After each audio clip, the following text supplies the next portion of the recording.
ఒక చిన్న చెరువు దగ్గర రెమి అనే అందమైన సరీసృపం నివసించేది.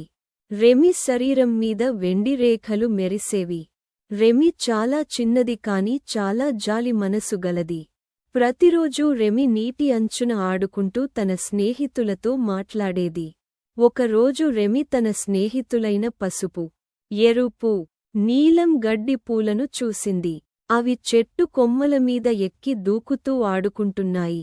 అవి చాలా సంతోషంగా నవ్వుతూ ఆరోహణ ఆటలు ఆడుతున్నాయి. రెమికి చూడడం చాలా ఆనందంగా అనిపించింది. రెమి నీటి అంచున ఒంటరిగా కూర్చుంది.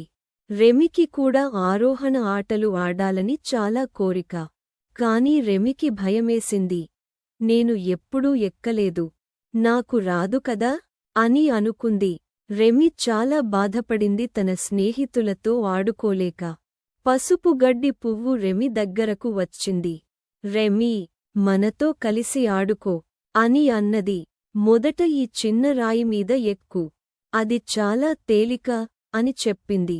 రెమి భయంగా ఉన్నా తన స్నేహితుల కోసం ప్రయత్నించాలని అనుకుంది. రెమి నెమ్మదిగా చిన్న రాయిమీద ఎక్కింది.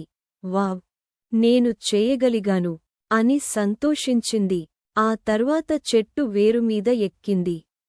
మీకు ఈ కథ నచ్చిందా? అయితే లైక్ చేయండి. మా ఛానల్ని